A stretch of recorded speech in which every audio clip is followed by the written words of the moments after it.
Hello everyone, मैं लत्तू स्वागत करती हूँ आपका अपने चैनल पे जिसका नाम है हिमाचली ब्लॉगर एंड ब्यूटी लत्तू। तो यहाँ तक आपने ब्लॉग को देख लिया था। हम जा रहे हैं आज कमरूनाग टेम्पल और आज मैं आपको कमरूनाग टेम्पल की स्टोरी भी सुनाने वाली हूँ, तो ब्लॉग को बिल्कुल भी स्किप मत कीजिएगा।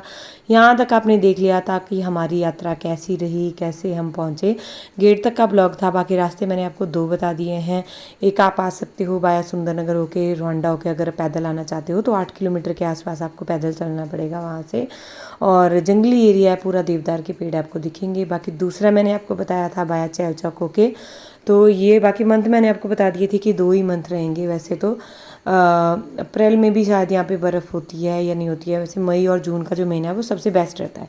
और जून को 14 जून को यहाँ पे मेला भी रहता है, तो उस टाइम अगर आप आओगे, जो हमारे यहाँ पे लोकल साजा होता है, बकरेवाड़ा साजा होता है, तो उस टाइम यहाँ पे मेला लगा होता है पूरा। तो अगर आप आना चाहते हो उस टाइम पर वहाँ पे आप आ सकते हो, ठीक है। और बाकी क्योंकि इसकी जो हाइट है यहाँ से समुद्र तल से 9000 किलोमीटर की ऊंचाई पे ये है स्थित है लगभग।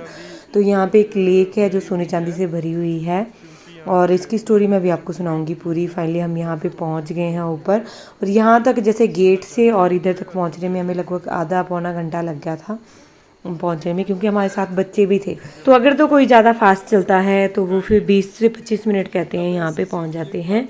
ये रही लेक, देखिए ऊपर पहुँच के इतनी शांति मिलती है ना। मैं यहाँ पे तब आई थी जब मैं कॉलेज में पढ़ती थी, और उससे पहले मैं तब आई थी, मतलब 2 बार मैं आज तक कमरूनाग में टोटल आई हूँ। एक बार जब मैं 6th या 7th या 5th में कुछ ऐसा पढ़ती थी, क्योंकि मेरी बुआ ने यहाँ पे मन्नत मांगी थी। जैसे मेरी बुआ के बेटा हुआ था तो उस टाइम उन्होंने मन्नत रखवाई थी यहाँ पे। उन्होंने मांगा था जिनके बच्चे नहीं होते हैं या कोई बेटा मांगने आते हैं, जिनके बेटियाँ होती हैं कोई इस तरह से, तो बहुत सारी मन की मुरादें यहाँ पे कमरूनाग देवता जो है पूरी करते हैं। तो ये जो लेक है इसके ऊपर आजकल पूरी काई जमी हुई है। जैसे मैंने बताया आपको कि एक बार मैं 5th में आई थी, एक बार मैं कॉलेज टाइम में आई थी।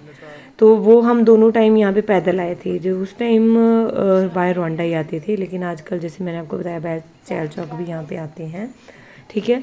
आज के ब्लॉग में पूरा वॉइस ओवर होगी क्योंकि मेरा गला उस टाइम ख़राब था, बहुत ख़राब था, तो मैं बोल नहीं पा रही थी। और अभी भी मेरा गला ख़राब ही है, उस टाइम का ख़राब है, अभी तक मेरा गला ठीक नहीं हो रहा है। लेकिन अभी ऐसा है कि मैं बोल पा रही हूँ, जैसे वॉइस ओवर कर पा रही हूँ, लेकिन आपको गले से अंदाज़ा हो जाएगा।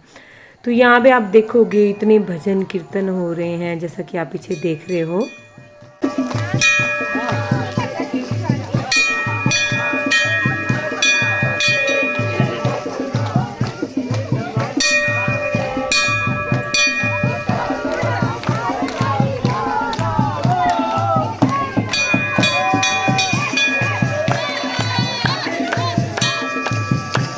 तो भाई कमरूनाग देवता जो है ना, यहाँ पे सबकी मन की मुरादें पूरी करते हैं। उसके बाद लोग इसी तरह से झूमते नाचते गाते हुए मंदिर में वो जो उनकी मन्नतें जो भी उन्होंने चढ़ावा माना होता है, तो इस तरह से कहते हैं कि खुश होके। हमारे यहाँ पे माना जाता है कि बारिश नहीं होती तो बारिश भी हम कमरूनाग देवता से मांगते हैं।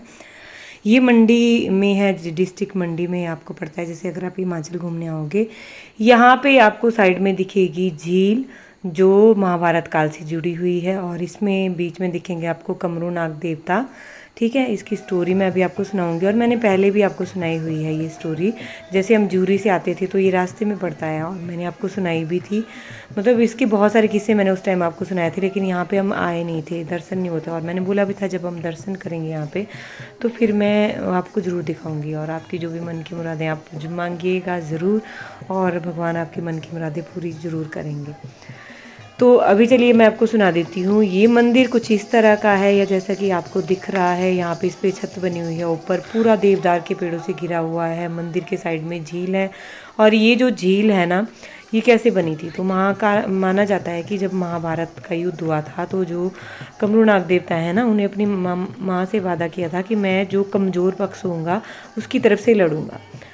तो फिर ऐसा जब पता जब कृष्ण भगवान जी को लगा, तो वो पंडित के रूप में परीक्षा लेने आ गए थे उनके पास, और उन्होंने देखा कि कमरूनाग देवता के पास सिर्फ 3 तीर हैं। तो उन्होंने कमरूनाग देवता को बोला कि आपके पास तो सिर्फ 3 तीर हैं, तो आप 3 तीरों से युद्ध लड़ लोगे। तो उन्होंने बोला कि मेरा तो सिर्फ 1 तीर काफ़ी है, बाकी अगर मैं 3 तीर यूज़ करूँगा तो फिर पूरा जो है ये जो पूरी पृथ्वी का विनाश हो जाएगा। तो इस तरीके से फिर उन्होंने बोला कि अगर तू इतना शक्तिशाली है तो बता। फिर कृष्ण भगवान जी ने ऐसा बोला था, और फिर उन्होंने एक तीर से उन्होंने बोला कि अगर ये जो सामने पेड़ दिख रहा है अगर तू एक तीर से इन सब पत्तों को छेद कर देगा ना तो फिर मैं मान जाऊंगा।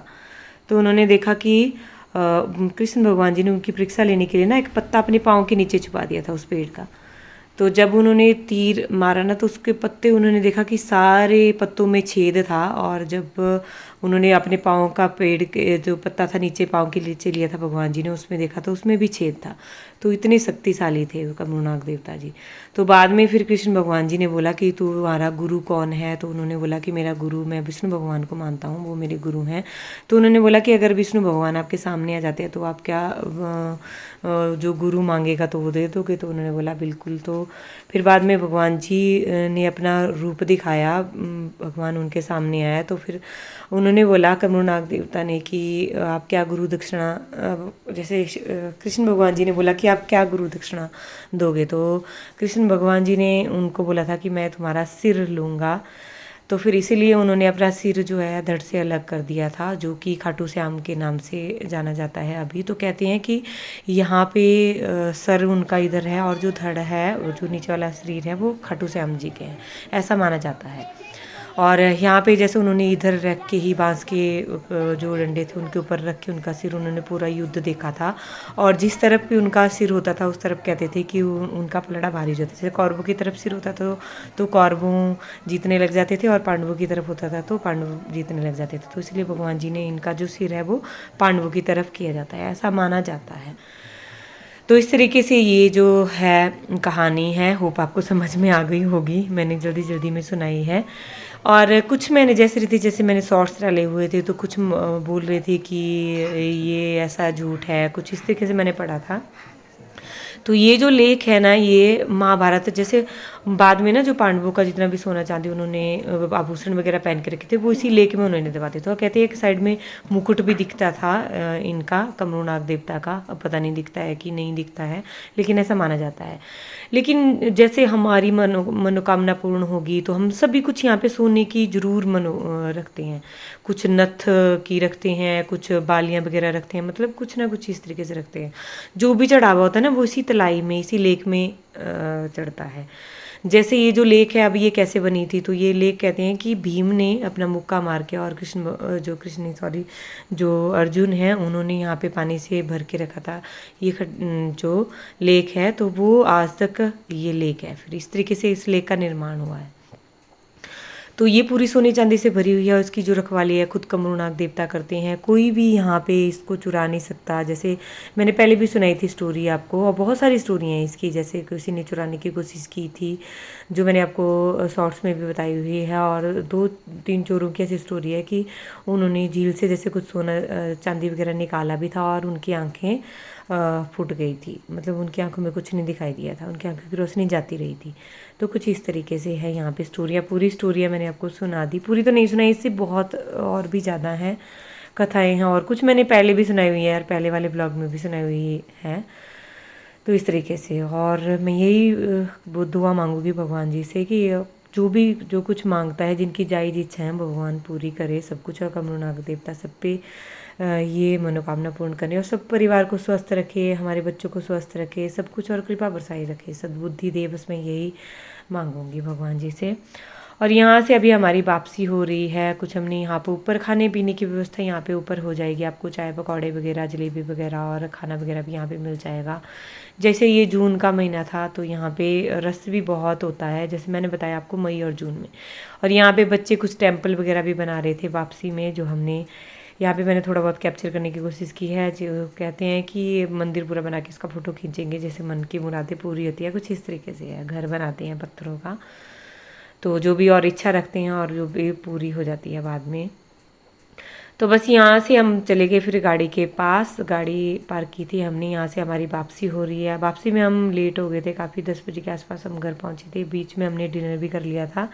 तो होप आपको ने ये ब्लॉग इंजॉय किया होगा। प्लीज़ कमेंट करके ज़रूर बताइएगा आपको ब्लॉग कैसा लगा, आपको स्टोरी कैसी लगी। कुछ और जानना है तो प्लीज़ कमेंट बॉक्स में ज़रूर लिखिएगा, मैं वहाँ पर आपके डाउट क्लियर करने की कोशिश करूँगी।